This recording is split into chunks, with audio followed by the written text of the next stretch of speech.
The COD Vanguard beta came out this weekend and we actually got to play some traditional multiplayer, so let's get into the good and bad things and see what can be improved before the full game releases.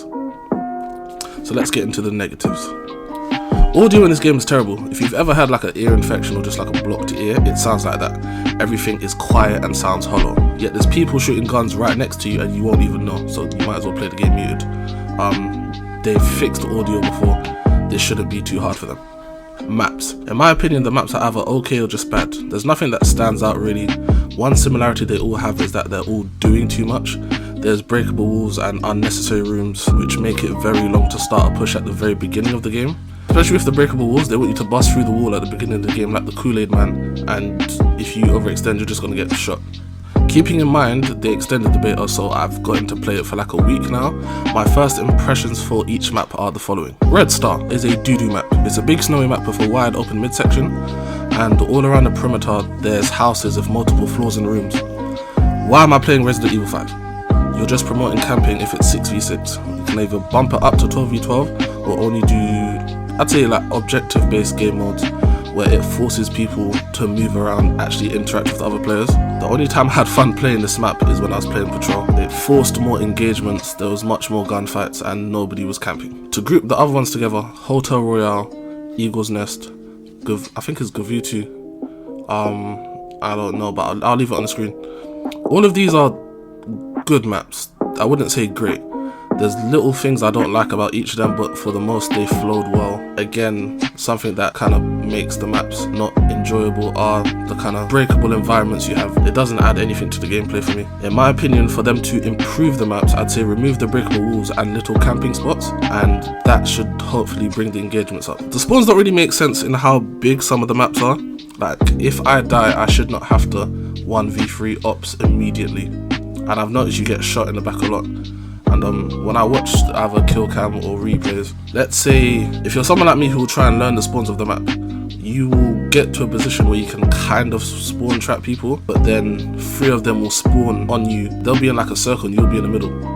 There's no point. This has been a problem in the past 2 COD games as well, where the spawns didn't really make sense, but this is the worst I've seen it so far. Gunsmith. I'm going to relate this to one of the positives, so it's not all bad, but again, you lot are doing way too much with the Gunsmith. The first gun I used was the STG-44, I believe, and that's an assault rifle that maxes out at like level 70. That's just disrespectful. I don't care what no one says. There's no reason why a gun should be going up to level 70. There's a lot of attachments that aren't needed. There's something called a recoil booster as well. Why would I put an attachment on my gun that makes it worse and has no upsides? And also, a lot of the information isn't displayed properly, so you're gonna have to go in and do your own research, because there's attachments that say they're gonna do things and don't do it, and then there's silent changes where the game won't actually tell you what it's doing, so you're gonna have to hope you see it on like Reddit, Insta, YouTube, and hope someone explains it for you. This isn't a negative, but looking at the perks are standard. There's nothing that seems OP or highly used, so that's good.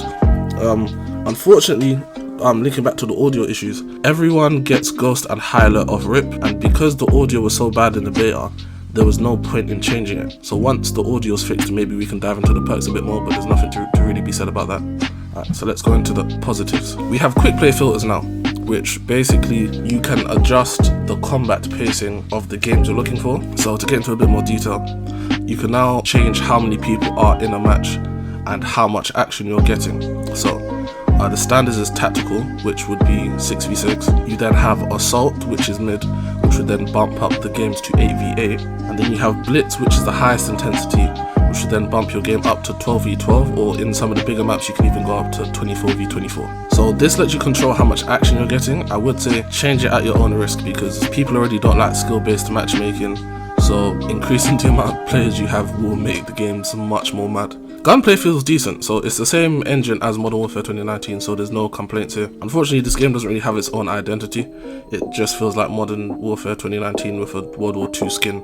The gun selection felt okay as well. There wasn't an OP weapon, which is good, because if you played Cold War, was it the Cold War beta? I think it was the Cold War beta. If you played the Cold War beta, you know, the Uzi in the beginning, there was a submachine gun, assault rifle, and a sniper all in one, and that's all people were using, so the gun balance does feel decent. Relating back into the Gunsmith as well, guns now have 10 attachment slots. I'm not going to complain about this, because the more builds, the more content I can make, so yeah, I'm happy about that. Despite having more negatives than positives, I had a lot of fun playing the beta. A few rage moments, but overall a good time. Am I going to get the game? Probably not. Would I recommend it?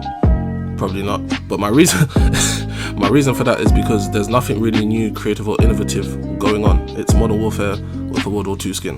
Also, the past 3 games, we've gone through the same issues from the alpha, the beta to the initial release. The game's released not finished, and then you have to wait 6 months for it to be in a decent state, and then they're gonna start rolling out content. And we've seen this happen before with the past 3 COD games. So Modern Warfare still isn't finished, Cold War still isn't finished, and Vanguard's going down the same path, to be fair. And I doubt any of my people that I generally play COD with are gonna get this game either.